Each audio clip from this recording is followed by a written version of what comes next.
Segunda de Timóteo, capítulo 1, versículo 3. Segunda de Timóteo. Não é uma palavra muito longa, mas uma palavra bem objetiva. Diz assim, ó. Dou graças a Deus, a quem desde meus antepassados sirvo com consciência pura, de que sem cessar faço memória de ti nas minhas orações, noite e dia, desejando muito ver-te, lembrando-me das tuas lágrimas, para me encher de gozo, trazendo à memória a fé não fingida que em ti há, a qual habitou primeiro em tua avó Lóide, em tua mãe Eunice, estou certo que também habita em ti. Por cujo motivo me lembro que despertes o dom de Deus que existe em ti, pela imposição das minhas mãos.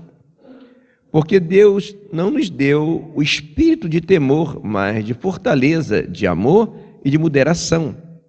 Portanto, não te envergonhe do testemunho de nosso Senhor, nem de mim, que sou prisioneiro seu. Antes, participa das aflições do Evangelho, segundo o poder de Deus, que nos salvou e chamou com uma santa vocação, não segundo as nossas obras, mas segundo o seu próprio propósito e graça que nos foi dada em Cristo Jesus, antes dos tempos dos séculos, e que manifesta agora pela aparição de nosso Salvador Jesus Cristo, o qual aboliu a morte, trouxe à luz a vida e a incorrupção pelo Evangelho.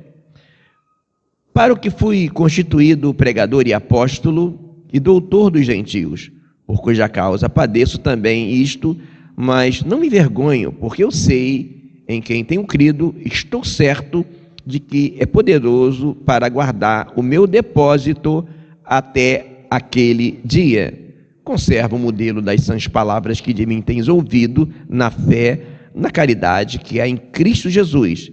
Guarda o bom depósito pelo Espírito Santo que habita em nós. Pai bondoso, Pai eterno, louvado seja o teu nome, te bendizemos por mais uma vez que iremos, ó Pai, ouvir a tua palavra, sabendo, ó Pai, do quanto ansiamos por ouvir a tua voz, sabendo, ó Pai, de toda a nossa limitação e incapacidade, impotência diante, ó Pai, da demanda.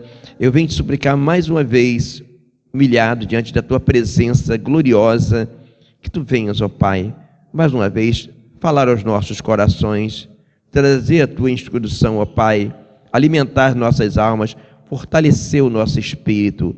Eu te suplico o teu favor, em nome de Jesus. Amém e amém. Peço aos amados que se assentem. Paulo fala coisas interessantes aqui. Vale a pena ressaltar essa parte que ele fala sobre trazer da memória a fé não fingida que habitou primeiramente em tua avó Lóide e em tua mãe Eunice e agora habitava nele. Interessante, né? Passou da mãe. Observamos aqui que a sequência foi só de mulheres, mais uma vez, né? Não teve homem aqui no meio, mostrando a importância das mulheres. Eu falo isso porque o inimigo a todo tempo tenta colocar no coração que as mulheres não têm valor, e algumas eles conseguem lavar a mente da mulher, colocando que ela não é nada se ela for uma dona de casa abençoada. Não que não há problema dar uma mulher trabalhar fora, não é isso o detalhe. O detalhe é quando alguém desmerece essa grande missão que a mulher tem de dar luz às crianças, ensinar as crianças. O que mais o inimigo tem tentado é afastar as crianças das suas mães, porque ele sabe que uma criança perto da sua mãe, ela é protegida. Uma criança criada num lar, ela é protegida. E ele fala de algumas coisas importantes, mas o que mais me chama a atenção, e é o que nós iremos mais falar nessa noite, é justamente sobre o que ele vai dizer no 12 e no 14. Ele fala na parte B: estou certo de que é poderoso para guardar o meu depósito até aquele dia. No 14 ele fala: guarda o bom depósito pelo Espírito Santo que habita em nós. É interessante que na primeira carta também de Timóteo, no capítulo 6, versículo 20, ele fala também de depósito. Observamos aqui, ainda na mesma folha, está aqui, ó, no finalzinho da primeira carta, ele diz assim: ó Timóteo, guarda o depósito que te foi confiado. Então já podemos perceber que ele está sendo recorrente para Timóteo em guardar o depósito. E o que simboliza guardar? Que depósito nós temos, não é verdade? Obviamente que em Cristo nós temos um depósito da palavra. O que é guardar o depósito da palavra? É nós estarmos o tempo todo em conexão com a palavra. Por quê? Porque a palavra de Deus ela se renova a cada manhã. Guardar o depósito da palavra não é só ler a Bíblia toda e falar, agora eu já guardei o depósito. É você ler e reler a cada dia. Às vezes aquele mesmo texto que você leu há 2 anos atrás, Deus te mostra algo novo. Não é verdade? Quantas vezes, né, irmãos, a gente prega uma mensagem, daqui a pouco a gente ouve outro pregador pregando a mesma mensagem que a gente pregou e ele agrega mais alguma coisa que Deus já mostrou para a gente. Não é que a pregação daquele outro pregador vai colidir com aquilo que nós pregamos, mas vai acrescentar ainda mais. É como se a casa estivesse bonitinha, aí viesse lá o pedreiro, o pintor, e fizesse ali como é que se diz? Um enfeite na casa. Não é verdade? Mas o depósito que Deus falou muito no meu coração não é só... É o da palavra, sim. Tudo está conectado com a palavra, porque ele fala no 10, que manifesta agora pela aparição do nosso Salvador Jesus Cristo, o qual aboliu a morte e trouxe à luz a vida e a incorrupção por onde? Pelo Evangelho. Então tudo está no Evangelho, tudo está em Cristo.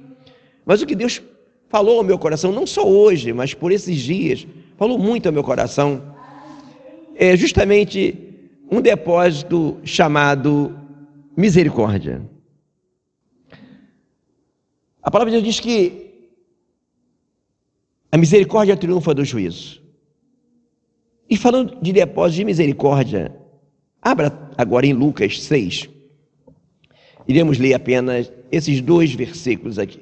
Esses 2 ou 3 versículos. Vamos daqui, dar uma olhadinha. Lucas 6, 36. Olha o que diz.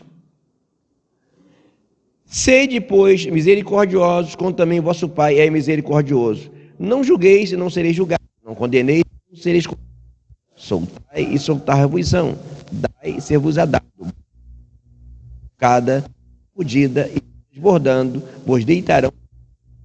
Porque com a medida com que medirdes, também vos medirão de novo. E eu posso falar com muita segurança que um dos maiores depósitos que nós podemos fazer em Cristo é o depósito da misericórdia. Jesus fala uma certa vez, não conheceis o termo que diz misericórdia quero e não sacrifício. Aquilo que você quer que os homens vos façam, faça primeiro. E às vezes não percebemos que nós não entendemos quando a palavra de Deus diz: o que semeia na carne herda a corrupção, o que semeia no espírito herda a vida eterna. E o que é semear no espírito? Coisas espirituais. O que são coisas espirituais? São coisas que só acontecem no espírito, que é inerente ao fruto do espírito. E a misericórdia é uma parte do fruto do espírito. Entender a misericórdia faz todo sentido quando se fala de depósitos. A gente pode observar isso no homem. São poucos homens que Deus falou algo dele, né? Deus falou de Abraão, chamado amigo de Deus. Deus falou de Jó, não é verdade? E Deus falou de Davi. Achei Davi homem segundo o meu coração. E se a gente observar a vida de Davi, talvez eu creia que só Davi e José, que tem uma semelhança tão grande com a nova aliança, no sentido de amor. Observe que José, mesmo depois dos irmãos terem feito aquilo com ele, ele teve misericórdia dos irmãos. Isso não é comum, muito comum na vida dos outros heróis da fé, como é na vida de José. E Davi foi a mesma coisa. Davi tinha um grande depósito de misericórdia. Às vezes as pessoas ficam preocupadas em fazer muitas coisas na casa de Deus, que são importantes, sem dúvida. Mas na nossa vida espiritual, uma das coisas que são muito importantes é o nosso depósito justamente de misericórdia. É uma conta que vale a pena. Porque se a gente analisar a vida de Davi e a vida de Saul, nós iremos observar uma coisa interessante, que a quantidade de pecados que um cometeu em relação ao outro não teve muita, talvez, diferença. Teve, porque Saul teve coragem de matar os sacerdotes, ou seja, tocar no ungido, matar o povo e consultar uma feiticeira.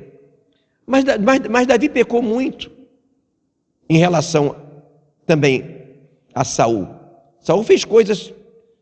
A diferença entre Davi e Saul, basicamente, são poucas. Uma, em Davi, era a sinceridade. Saul era hipócrita. Saul vivia de aparência. Mas a outra, mais gritante que havia em Davi, era a misericórdia.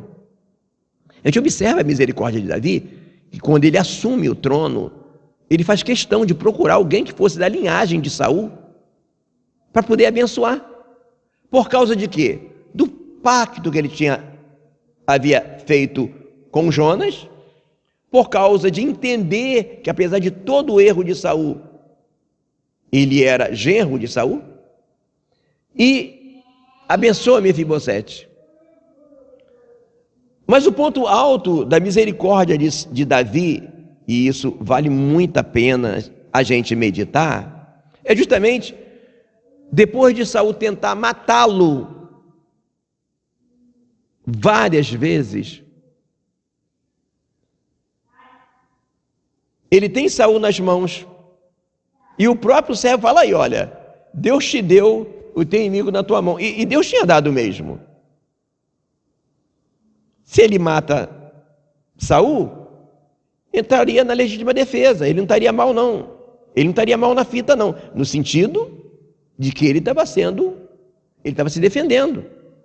Fica tranquilo, você vai observar que o próprio Salomão, quando assume o reino, ele manda matar Adonias, porque ele percebeu que Adonias queria tomar o trono dele. Estão lembrados? Se ele mata Saul, entrava como legítima defesa, só que ele não. Ele falou, não, eu não vou tocar no ungido de Deus. Ele não olhou para Saul como um inimigo, ele olhou para Saul como um irmão, porque Saul era judeu como ele era judeu, era israelita como ele era israelita. Ali Davi fazia um depósito de misericórdia enorme. E lá na frente, quando ele peca, que ele cai em adultério, a mesma medida que ele mediu a Saul, ele foi medido. Não está aqui? Com a mesma medida que você vai medir, nós seremos medidos. Só que tem um detalhe. Não fala que quando a gente for receber a recompensa, será igual. Não, fala aqui, ó. Dar, no 38, dai e ser-vos-á dado. Boa medida, recalcada, sacudida e transbordando. O que é uma medida recalcada? Quando eu trabalhava em panificação, eu aprendi muito o que é isso. O que é uma lata de... Realmente naquela época não tinha nem muito balança, né? Então a medida era como? Ó, era uma lata daquelas de 20 de farinha, era medida mestra. Só que tinha duas opções, a recalcada e a comum. A recalcada você ia botando a farinha e dando um tapinha do lado da lata. Ela ia só sentando. Mas depois que ela chegava, aí você colocava mais alguns canecos por cima, ela fazia um morrinho assim em cima. Só que quando você fazia isso, você aumentava praticamente em 1/3 a quantidade dos pães que seriam feitos. Então, com Deus as coisas são diferentes. Quando nós fazemos um depósito, semeamos em misericórdia, a gente não recebe igual, a gente recebe mais. Olha como é que Deus é, né? Então, às vezes as pessoas olham para Davi e não entendem. É meio que, poxa, por que Davi? Não, Davi foi tão mal quanto Saul. Não, Davi tinha diferença de Saul. Claro que também, eu esqueci de falar que uma diferença de Davi é que ele respeitava as coisas espirituais, coisa que Saul não tinha a menor noção. E tem crente assim, irmãos. Tem crente que brinca de falar língua estranha. Bem, tem crente que fica brincando quando fala o sangue de Jesus. Gente, como é que eu vou brincar com o sangue de Jesus, que foi a causa da nossa redenção? Tem gente que brinca com o nome de Jesus. E o que Saul também tinha, o que Davi também tinha, era respeito às coisas espirituais. Mas o ponto alto era a semeadura que ele fazia. E às vezes, algumas pessoas às vezes me estranham.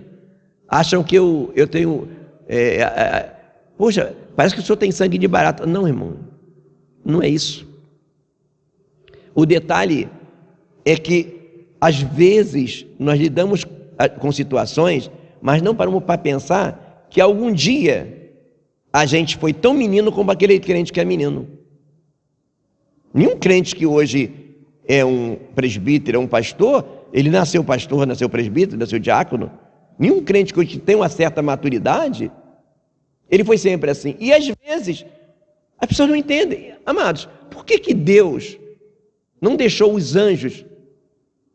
Não seria muito mais prático, ao invés de Deus deixar os pastores dirigir a igreja, ele enviava aí anjo não ia faltar, aí mandava aí uma legião de anjos, cada igreja tinha um anjo.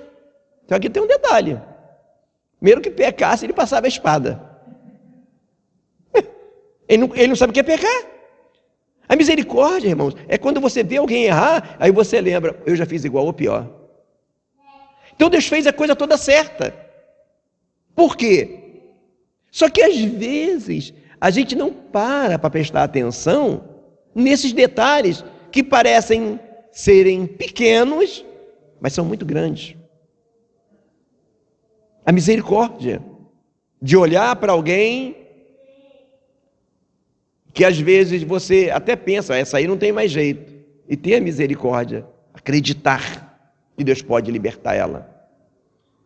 E a diferença de Davi foi essa, um depósito de misericórdia.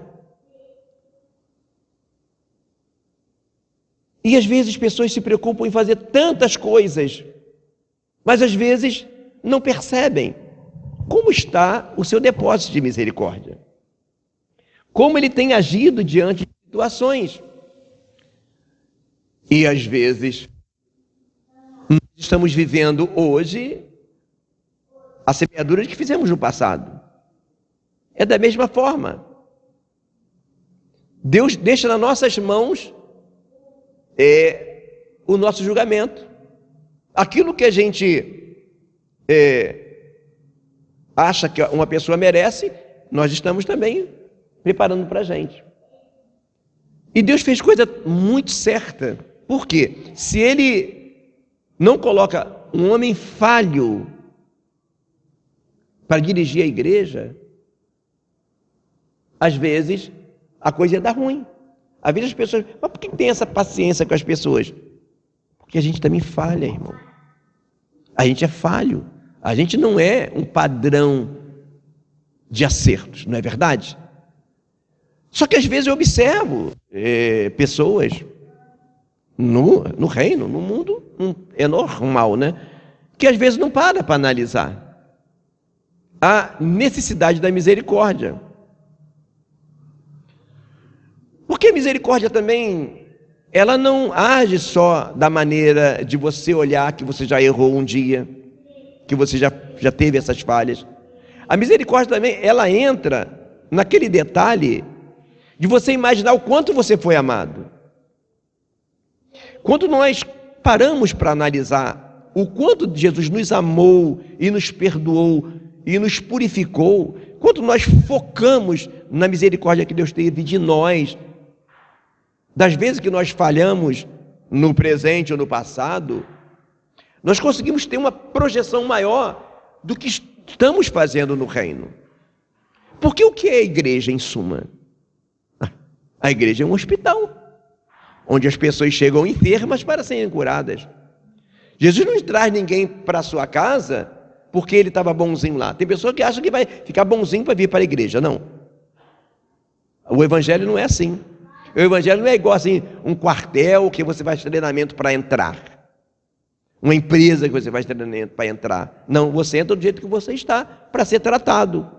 E se nós não levarmos em conta a misericórdia, quantas vezes, irmãos, as pessoas, eu fico observando as pessoas, irmãos, às vezes pequenas coisas que as pessoas não param para analisar, fazem toda a diferença. Por exemplo, esses dias que eu estou vivendo, parece que foi assim, em série.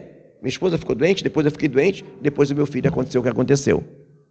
E não parece, irmãos, algumas palavras que as pessoas mandam assim, na rede social, é importante. E muitas das vezes as pessoas não se preocupam com isso. Mas talvez não pense que lá na frente deve precisar de uma palavra dessa. Percebe? Depósito de misericórdia. Às vezes uma palavra, irmão, de incentivo, uma palavra de confiança, faz toda uma diferença. E nós vivemos num tempo onde as pessoas, elas não querem se doar. Elas não querem ser, às vezes, eu não vou nem dizer de falar uma palavra de incentivo. Eu vou falar, às vezes, de ser ouvinte. Ser uma pessoa para ouvir o problema da outra. As pessoas não querem ouvir o problema das outras. Elas não têm tempo. Elas andam correndo o tempo todo e fogem das pessoas que estão com problema.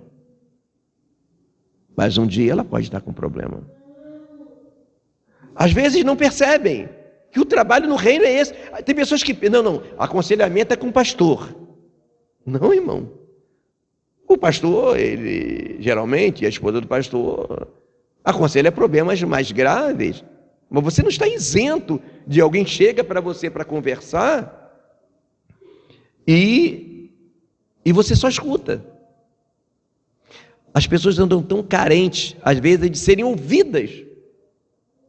E muitas das vezes, a gente, na nossa correria tão grande, não pensa que é um depósito de misericórdia você ouvir alguém, o problema de alguém. Você se condoer com o problema de alguém.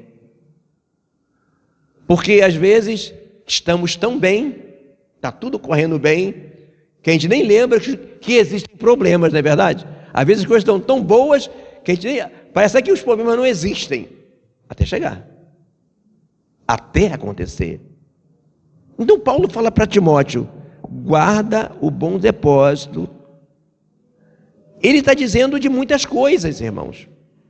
Mas, sem dúvida alguma, nesse pacote está justamente o depósito de misericórdia. Jesus falou, ai de vós, escribas e fariseus, que dizimais o engro, o cominho, a hortelã, e desprezais o mais importante da lei, o juízo, a fé, a misericórdia. E a palavra de Deus também diz assim, misericórdia quero e não sacrifício. Então,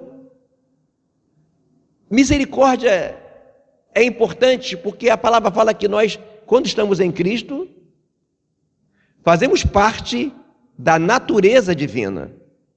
Temos a mente de Cristo. E o que é, em suma, a natureza divina? Amor e santidade.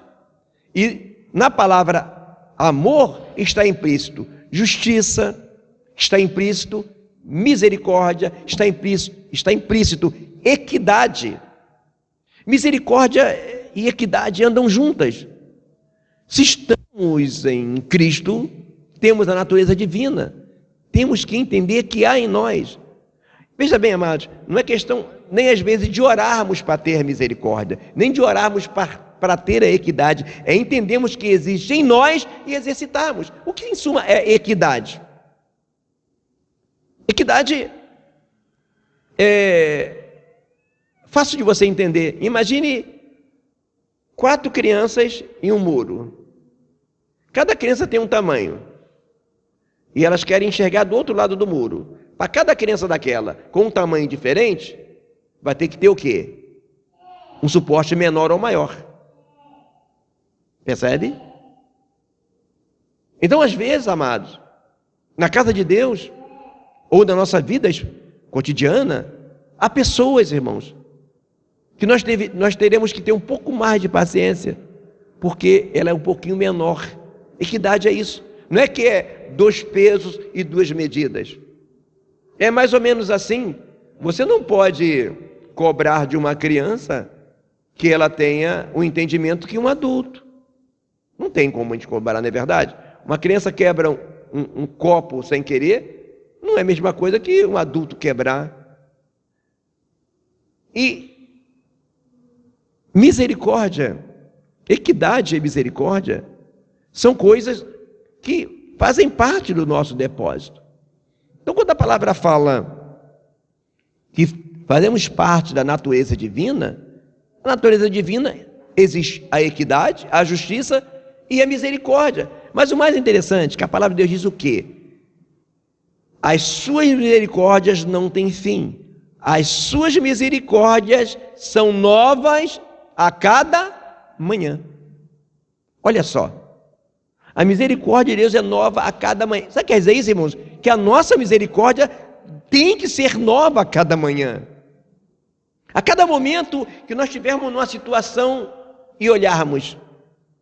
Às vezes, irmãos, pessoas que nos desprezam, nos caluniam e nos perseguem. E talvez que a gente olhe para aquela pessoa e diga: essa aí não tem jeito. Às vezes, a nossa misericórdia consegue vencer. Porque a palavra de Deus diz assim, ó: não te deixe vencer o mal, mas vence o mal com o bem. Se teu inimigo tiver fome, dá-lhe de comer. Se teu inimigo tiver sede, dá-lhe de beber. Por quê? Porque fazendo assim, amontoarás brasa de fogo sobre a sua cabeça. Tem gente que pensa para ter brasa de fogo na sua cabeça, ele tem que subir um monte, ele tem que fazer isso, fazer aquilo.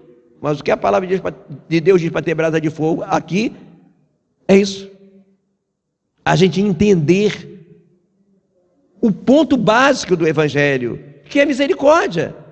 Entender, amados, que quando nós vamos para o reino, eu comentei isso pela manhã, e falo de novo agora. Por exemplo, eu fico assim, observando como pessoas assim, venham para Jesus, venha receber a sua bênção. Então tem pessoas indo para o Evangelho, porque alguém fala, ó, vai lá, porque aquele pastor vai orar, a tua empresa vai andar, que você vai arrumar um emprego, que você vai arrumar um casamento, e vê Jesus como um supermercado de curas e de coisas. Mas se observarmos o Evangelho, irmãos, nós éramos dignos de quê? De morte.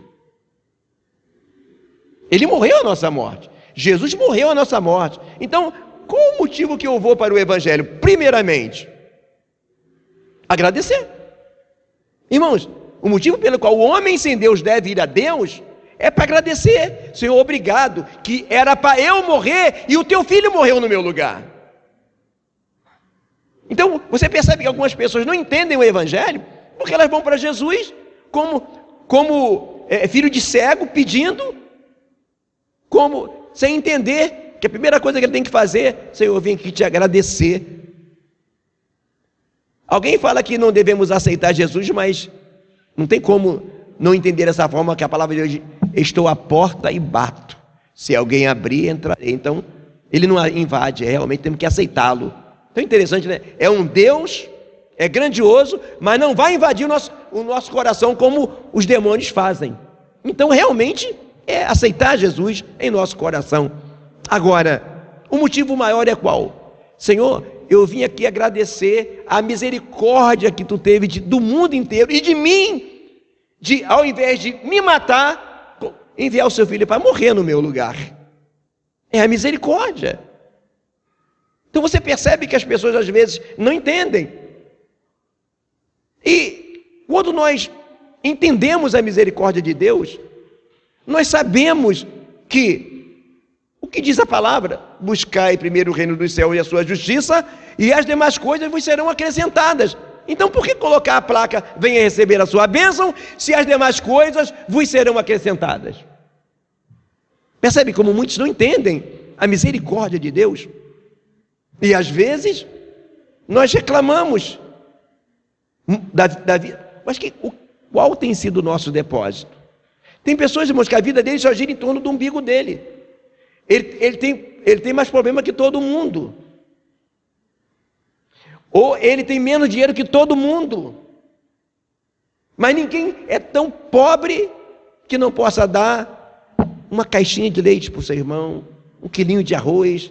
Ninguém é tão pobre que não possa olhar nas suas roupas e olhar: oh, esse casaco aqui está sobrando, eu vou dar. Ninguém é tão pobre assim. Ninguém é tão sofredor, ninguém tem tanto problema que não possa, às vezes, ser um ouvido para alguém que está angustiado. Nós vemos que existe um sistema, não sei se tem mais, na telefônica, que as pessoas ligam quando estão com problema de suicídio, de ansiedade, e aquelas pessoas estão lá só para ouvir. O analista, psicólogo, ele ganha só para ouvir. Só que ele tem um detalhe: ele não tem uma palavra que nós temos. Amados, a palavra de Deus para nós nessa noite é depósito, misericórdia. Pense nisso. Entenda que há em você um depósito que deve ser guardado e deve ser aumentado. Por quê? A gente nunca sabe quando vai precisar. E se algum dia você precisar, não tenha dúvida. Da mesma maneira que você tiver misericórdia de alguém, da mesma maneira que você foi ponte para alguém, da mesma maneira que você pegou: ai, eu só tenho 2, aí eu fico com um indivíduo com alguém, vai fazer diferença lá na frente para você, porque é assim o reino. E entender que por mais que alguém possa te fazer mal, te caluniar, te desprezar, é muito ruim ser desprezado. É muito ruim quando as pessoas deixam a gente como invisível, né? Parece que a gente é uma paisagem, ninguém está vendo a gente. Pois é, mas muito maior sofrimento Jesus passou. Às vezes as pessoas não param para analisar na crucificação de Jesus, além só das dores que ele sofreu. Ele não parou para imaginar que na morte de Jesus, além de todas as dores e da vergonha que ele passou, ele não foi crucificado por pessoas estranhas. Aquelas pessoas que o invejavam, aquelas pessoas que o perseguiam, aquelas pessoas que os desprezavam, eram justamente aquelas que agora zombavam dele. Então o grau aumenta de sofrimento, mas no entanto, ele foi até o fim. Ele podia chegar e: preguei para vocês esse tempo todo, vocês não quiseram me ouvir, e agora querem me crucificar, eu querendo cuidar de vocês? Quer saber? Não vou morrer coisa nenhuma. Pai, mata tudo, a gente começa tudo de novo. Ele poderia falar assim. Consegue entender? Ele não foi crucificado, não foi tipo assim: o camarada é preso, não é verdade? Comete um delito, ele é preso pela polícia, aí ele vai ser julgado por um juiz que ele nunca viu, ele vai lá ser preso por um carcereiro que ele nunca viu, que ele nem conhece, ou alguém é assaltado por um assaltante que ele nunca viu. Não, Jesus estava ali sendo maltratado, ridicularizado por pessoas que na sua vida, o perseguiram, o ridicularizaram, o desprezaram, e mesmo assim, ele não desistiu da missão. Isso traz o entendimento para nós de misericórdia. É difícil, mas quando a gente tem uma noção que há em nós a misericórdia, você começa a usar. Isso é que nem uma malhação, quando a pessoa malha fisicamente. Quando a palavra fala, exercita o dom que há em ti, alguém pensa só no dom de curar, dom de profetizar, que é uma maravilha, sem problema. Mas um dom que há em nós é a misericórdia. É dom de Deus, irmãos. É dom de Deus que há em nós. Só que se a gente não usar, fica ali parado. A gente acha que não há, mas há. Então, se a gente tem algo, mas não sabe que tem, é como se não tivesse. É que nem o irmão Flávio vai e compra uma lasanha da melhor qualidade e bota no freezer. Certo? Aí chega a irmã Lília em casa, do trabalho, da rua, cheia de fome, doida para comer, e não tem nada para comer. Ela não sabe que o irmão Flávio comprou, aí está lá fazendo um miojinho, nem purinho para comer, porque não sabe que tem uma lasanha, só colocar no micro-ondas. É assim, irmãos.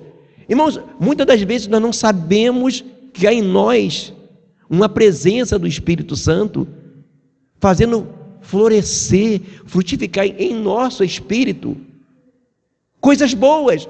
Porque veja bem, irmãos, por que Deus ele pagou o preço por nós? Simples, porque o pecado ele tomou a nossa carne, mas o nosso espírito não peca.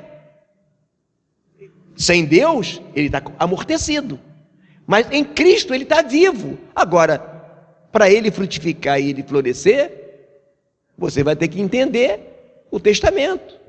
E o testamento diz que há em ti o dom do Espírito Santo, que é o fruto do Espírito. E nesse fruto existe a misericórdia. Entender a importância faz com que o quê? Não é que você não tenha misericórdia, entende? É que você vai aumentar a tua ação na misericórdia. É diferente. Ou seja, você vai produzir mais. Mas o ponto maior não é só que esse depósito você pode precisar lá na frente. Ok? O importante desse depósito é de quantas almas irão ser salvas através da tua misericórdia. Quando a palavra de Deus diz assim, o amor cobrirá a multidão de pecados, é misericórdia. Eu já vi gente na igreja que todo mundo falava assim, esse aí não dá certo. Ninguém queria ajudar aquele irmão. E eu confesso, não vou enganar, nem eu acreditava, irmão. Nem eu acreditava, não vou mentir para vocês. Eu achava, meu Deus, isso aí não tem mais jeito. Mas teve um irmão doidinho que acreditou naquele irmão. Doido no bom sentido. Resultado, aquele irmãozinho que ninguém dava nada por ele, está firme com Jesus até hoje, dando fruto, e nunca mais saiu do Evangelho. O que é isso, irmão? O amor cobriu a multidão de pecados. Que nisso aquele irmãozinho acreditou, irmão, nem a família desse irmãozinho acreditava nele, para você ter uma noção. Não era só eu que não acreditava nele, a família dele não acreditava nele. Mas teve um irmãozinho lá na igreja, um casal, que acreditou naquele irmão e ajudou aquele irmão. E todo mundo olhava assim, esse cara é doido, vai ajudar esse irmão? Para ter uma noção, irmão, esse casal pegou um irmão. Vou dar a ficha desse irmão, para vocês verem se o negócio era fácil ou não. Esse irmãozinho, ele era ex-presidiário, esse irmãozinho era ex-viciado em drogas, em libertação, até a família tinha medo dele. E esse casalzinho cismou de ajudar o irmão. E o pessoal falou, meu Deus, esse cara é doido, esse cara não para na igreja. E ele ajudou essa pessoa. Contra todas as evidências, a misericórdia dele bradou tão alto e ajudou. E esse irmãozinho está firme até hoje no Evangelho. E quem achou que era loucura, entendeu o que é misericórdia. E que é o amor cobrir uma multidão de pecados, irmãos.